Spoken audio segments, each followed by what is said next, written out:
Olá pessoal, vamos para mais uma aula de isostática, diagramas de esforço interno em vigas. Então eu tenho aqui uma viga biapoiada com balanço, com um carregamento distribuído de 40 kN por metro entre os dois apoios, ou seja, nos primeiros 5 metros, e consequentemente eu tenho ali um balanço de 3 metros. Em 2 metros existe um momento pontual e na ponta do balanço existe uma força inclinada de 80 kN. Para podermos gerar os nossos diagramas de esforço interno, precisamos primeiramente encontrar as nossas reações de apoio mediante as equações ali de equilíbrio, Então, foi colocado aqui a reação de apoio VA e VB para cima e HA para a direita, como as nossas incógnitas de um apoio de segundo gênero e um apoio de primeiro gênero. Então, iniciando os nossos cálculos, temos o seguinte, somatório de força em X é igual a zero, eu tenho um equilíbrio das forças em X. E eu tenho uma incógnita, que eu posicionei ela para a direita, e uma força inclinada, que vai ser decomposta em uma força para a esquerda. Então, eu posso fazer aqui agora a decomposição da seguinte forma, Eu tenho 80 em um ângulo de 60.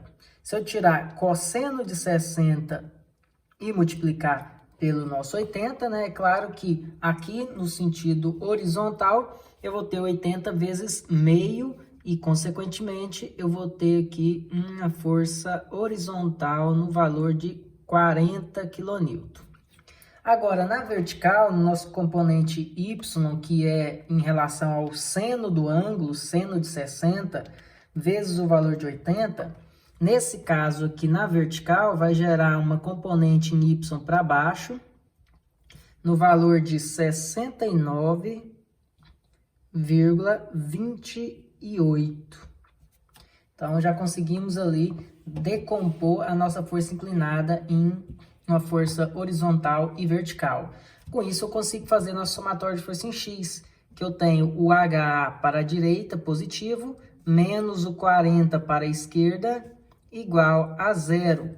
Logo, a incógnita HA vale realmente um valor positivo de mais 40 kN. Então, o sentido adotado inicialmente ali foi um sentido correto, ele realmente é para a direita, a nossa força horizontal. E a nossa força vertical, Ela depende desse 69 e depende aqui da resultante dessa distribuída, que é retangular, distribuída linear, então ele gera uma resultante aqui, no centro da distribuída. Então, vou posicionar ali o resultado dessa carga total, dessa resultante, que seria, claro, 40 vezes 5, um valor de 200 kN. Então, eu sempre coloco pontilhado, porque essa carga não é uma força pontual real, Ela é só a resultante da distribuída ali de 40 vezes 5. Então, nas nossas forças em Y, eu vou ter o VA e o VB como duas incógnitas para cima, certo? Em contrapartida, eu tenho aqui o menos 200, porque é para baixo, e menos 69,28 também para baixo, igual a zero. Logo, a soma das duas reações ali vai me dar um total de todo o carregamento para baixo, que é de 269,29 kN. Agora, quanto vale o VA e o VB? Para isso, precisamos fazer agora um somatório de momento em torno de algum ponto, no caso, escolhemos o ponto A, ponto mais comum ali nos nossos cálculos. Então, tudo que gira em torno de A, começando com o próprio 200, E esse 200 é para baixo, então se ele for começar a aplicar um giro em torno do A, o giro é no sentido que eu estou demonstrando para vocês, sentido horário, que é considerado como negativo na nossa convenção. Então, eu tenho menos 200 vezes 2,5. Em contrapartida, eu tenho aqui uma reação VB para cima. Então, se ela é para cima aqui, ela vai começar a aplicar um giro em torno de A no sentido anti-horário positivo. Então, eu tenho mais 5 vezes o valor de VB. Próxima é um próprio momento no valor de 20, esse momento já está no sentido anti-horário, então simplesmente vou acrescentar esse momento aqui na minha soma como positivo, por ser anti-horário, não precisa multiplicar por nenhuma distância, porque já é um momento, né? Não multiplica esse momento por distância. E eu tenho, por fim, essas duas componentes da força de 80 inclinado, que é um 69 vertical e um 40 horizontal. Se você observar esse 40, ele está indo de encontro ao nosso ponto A, certo? Ele é um vetor, nosso vetor está de encontro ao ponto A, ou seja, não há distância entre o A e essa própria força. Essa força não gera aqui um momento, um giro em torno de A, ele vai tentar comprimir a minha viga como um todo, não girar em torno de um ponto, não gerar uma flexão. Então, esse 40 vai só comprimir, ou seja, ele não vai gerar momento. Agora, o 69 vai. O 69 aqui com a força para baixo, ele vai girar aqui em torno de A, ó, também no sentido horário, como foi o 200. Então, eu vou ter que menos uma carga de 69,28, vai multiplicar por uma distância do A até esse ponto D, que é o comprimento total da minha viga de 8 metros. 8 metros igual a 0. Com isso, eu consigo obter o valor já de VB. VB vai ser, então, 69,28 vezes 8, que vai passar para o lado de lá da igualdade com sinal positivo. O 20 vai passar com sinal negativo. E esse outro valor vai passar com o sinal positivo também para o lado de lá da igualdade, 200 vezes 2,5. Somando tudo, daria 1.034, dividido pelo 5, que está multiplicando pelo VB, eu teria um valor ali de 206,85 aproximadamente, 848,85. Então, eu teria esse valor de 206,85. Se eu voltar na expressão de cima, eu determino o VA, né? O VA seria o quê? 269,29 menos o VB de 206,85. Logo, o valor de VA aqui na minha conta vai ser 269,29 menos 206, 62,44, mais ou menos ali. 62,44. Certo? Então, esses seriam os nossos valores. Na verdade, aqui é 28, né? Não é 29. Então, se aqui é 28... Vamos tirar um aqui, né? 43. Senão vai ficar um décimo errado. Então, 62,43 kN, 206,85 e 40 de força horizontal. Mediante esses resultados, nós conseguimos já fazer os primeiros análises em relação a diagrama. O diagrama de esforço normal e cortante, eu consigo determinar esses valores, mesmo sem a utilização de um meta-seção, por exemplo, fazendo daquela forma mais simplificada que eu expliquei na aula anterior. Como seria isso, né? Seria observar o nosso desenho final e, a partir desse desenho, analisar ali por caminhamento quais seriam os nossos esforços normais e cortantes da nossa estrutura. O que eu vou fazer para ficar mais fácil? Eu vou copiar aqui os resultados encontrados para que a gente consiga analisar lá passo a passo.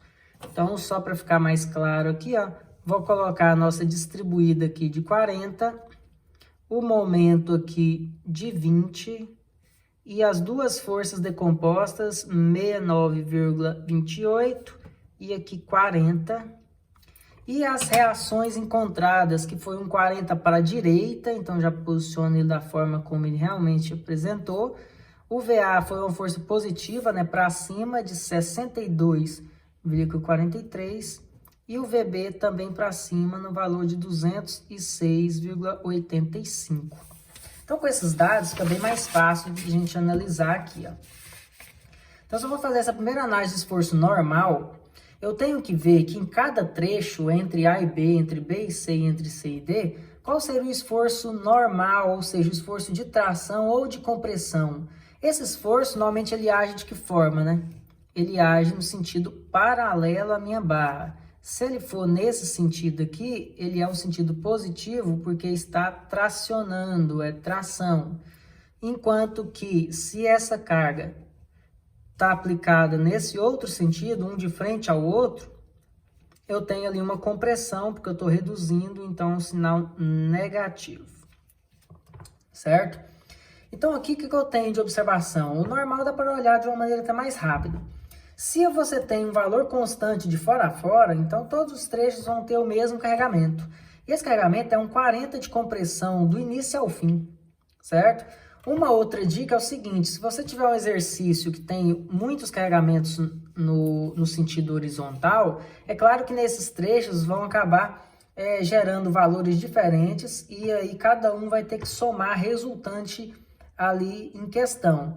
Uma dica é você fazer um corte em cada trecho, entre o A e o B eu faço um corte, entre o B e o C eu faço outro, entre o C e o D eu faço um outro.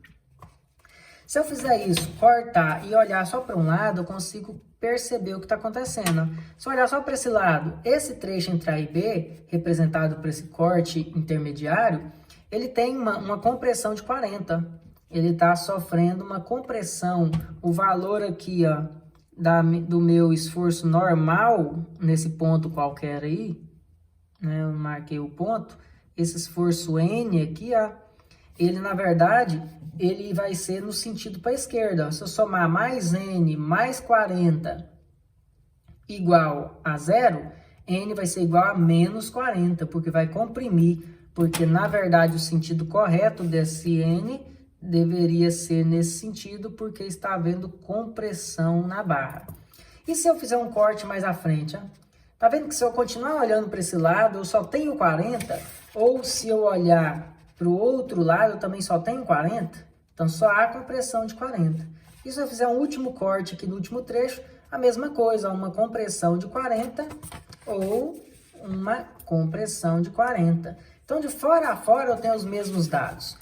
Um exemplo aqui de um caso onde teria um esforço normal variável, né? Porque às vezes é importante que a gente discutir um pouco isso. Se eu tiver, por exemplo, separar aqui 2 nós aqui, mais 2 aqui. Em cada um eu vou colocar uma carga. Nesse aqui eu vou colocar 30. Aqui vou colocar uma força de 10. Nesse aqui vou colocar uma força de 20. E nesse aqui, uma força de 40. Pronto. Então, quer dizer, um exercício com vários esforços normais, né? Que nem é muito comum, então, entendendo isso aqui, vai conseguir fazer naturalmente a maioria dos casos. Se a gente observar aqui, eu tenho vários nós, né? Eu tenho o A, o B, o C, D, E e F. Primeira coisa que eu tenho que fazer é encontrar a reação de apoio. Então, se eu colocar aqui, ó, HA para a direita, eu vou ter que HA para a direita, menos 40 para a esquerda, mais 20 para a direita, menos 10 para a esquerda, menos 30 para a esquerda é igual a zero. Então, HA é igual. Passando para o lado de lá, vai ficar 40 mais 10 mais 30, e o único que é negativo é esse 20 que passa para lá. Então, HA vai ser 40 mais 40, 80, menos 20, 60. Positivo, então, realmente, ele é para a direita. Então, é 60 aqui. Como eu deveria analisar o esforço normal em cada trecho, né? Eu teria que fazer um corte entre A e B, um corte entre B e C, um corte entre C e D, um em D em E e E em F para eu poder fazer o meu desenho. Se eu quiser anotar cada um deles separado, como esse tem muitos, só para ficar bem claro, então normal de AB, normal entre BC, normal entre CD, normal entre DE e normal entre EF. Então, fazendo esse exemplo, vocês vão ter total clareza do que eu estou falando, em qualquer situação onde tem até uma quantidade maior de esforços normais. Como eu vou fazer? Eu vou cortar e escolher um lado para analisar. Entre A e B, Se eu corto entre A e B e analiso só esse lado, você percebe que só tem 60 de resultante e esse 60 não está diminuindo o tamanho desse pequeno pedaço? Porque eu estou comprimindo, né? Estou agindo nesse sentido aqui, ó, de compressão da peça. Então, esse primeiro trecho entre A e B tem um resultante de menos 60. Ah, e se eu quisesse ter olhado para o outro lado? Não tem problema. Se você olhar para esse outro lado, não tem essa quantidade total de carga? Você ia anotando, você tem 30 comprimindo, menos 30, 10 comprimindo, então já tem menos 40. Você tem esse outro 40 comprimindo, você tem menos 80 e tem um 20 esticando o trecho, esticando esse trecho B, corte. Então, menos 80 com mais 20, menos 60 também. É claro que você vai sempre escolher pelo lado que tem menor cargas, né? Menos cargas, menos erro. Entre o B e o C, se eu faço um corte entre o B e C, eu tenho a opção de olhar para esse lado ou de olhar para esse outro lado aqui. Então, eu vou continuar olhando para esse lado da esquerda, porque só tem duas cargas. Ó, esse trecho B aqui, ele está sendo comprimido por 60, mas esse pedacinho aqui está sendo tracionado por 40. Está esticando, esse 40 vai tender a aumentar esse pedacinho entre B e C. Então, eu vou ter menos 60 e mais 40. Então, no total, eu tenho menos 20, uma compressão de 20 ali. E o próximo aqui, entre o C e o D, eu tenho 3 para o lado de cá ou só 2 para esse outro lado. Se eu quiser olhar para esse lado agora, ficaria até mais interessante, porque eu tenho um 10 tentando comprimir esse trecho e um 30 também tentando comprimir o trecho. Então, eu tenho um total de menos 40. Será que a resposta seria a mesma se eu tivesse cortado entre C e D desse outro lado? Eu tenho 60 comprimindo, o 20 comprimindo, 80 de compressão, contra 40 tracionando. Resultante, menos 40, da mesma forma. E entre o D e o E, cortando entre o D e o E, eu tenho o mesmo resultado. Continuo tendo 10 e o menos 40, porque esse aqui, D, não teve nenhuma força, é um apoio de primeiro gênero. Então, não teve oscilação entre CD e DE. Continuou aqui no menos 40, né? Olha lá, menos 10, menos 30, menos 40.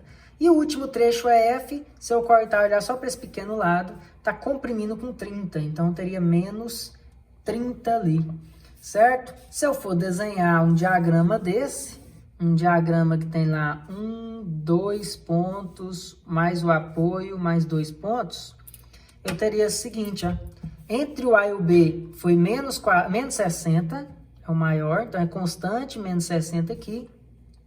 Entre o B e o C é menos 20, menos 20.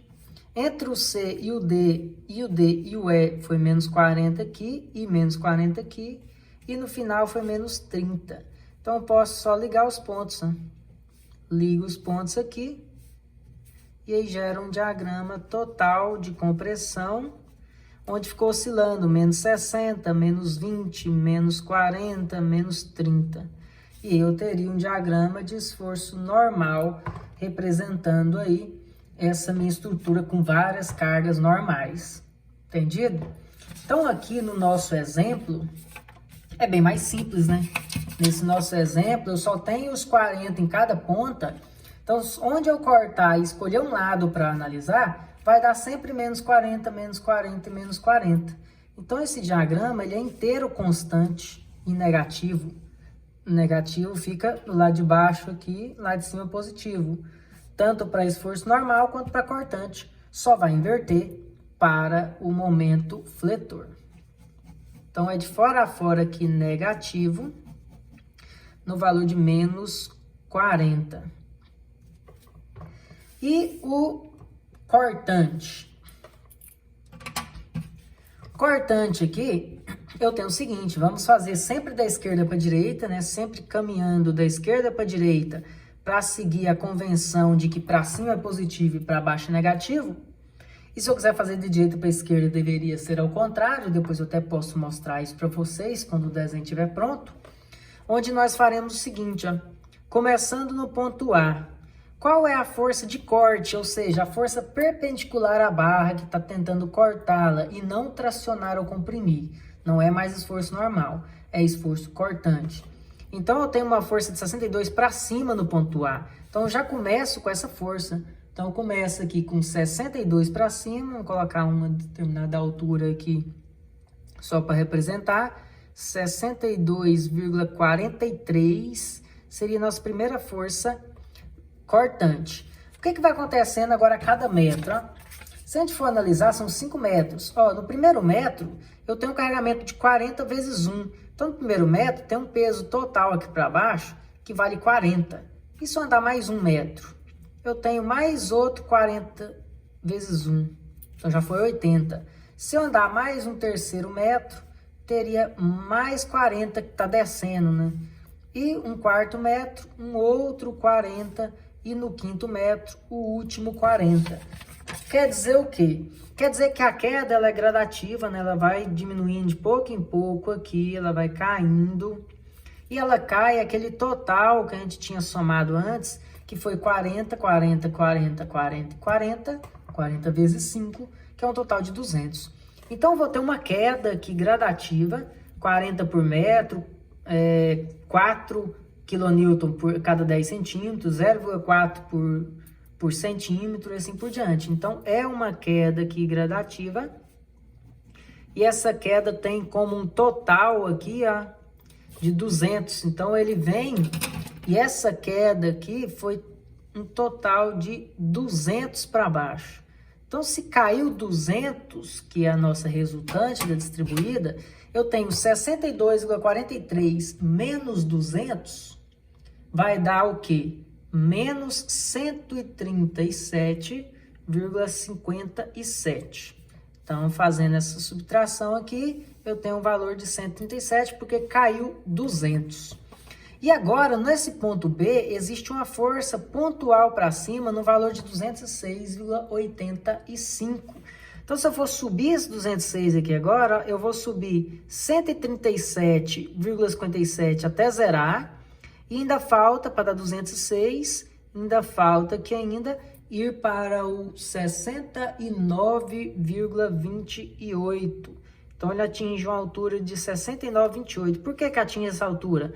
Porque essa subida desse ponto aqui até esse ponto é uma subida do tamanho da força de 206,85.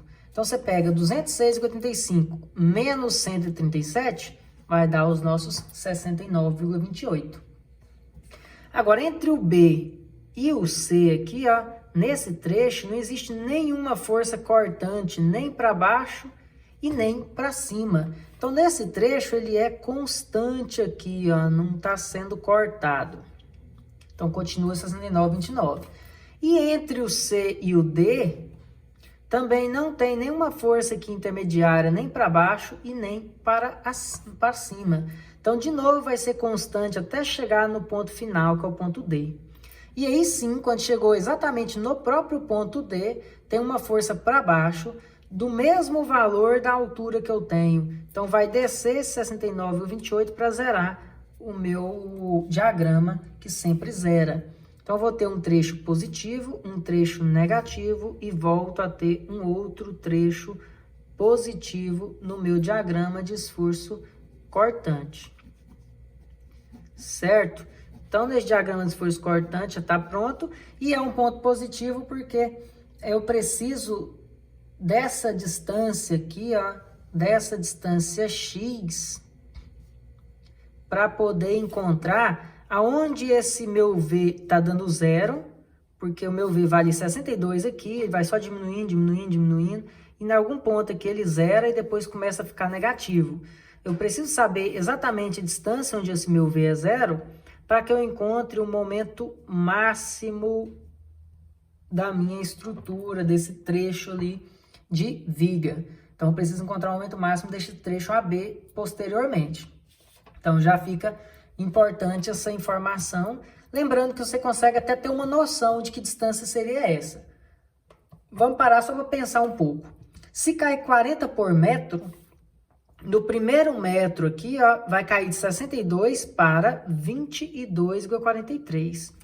No segundo metro, ele vai fazer o quê? Vai cair 40 de novo. Então, se eu tenho 22,43 menos 40, Agora, no próximo metro, aqui nos 2 metros, que é 1 ali é 2, o valor já vai ser negativo no valor de menos 17,57. O que é que isso quer dizer? Se ele era 22 a 1 metro e depois passou para menos 17 no segundo metro, essa distância x está ali entre 1 e 2.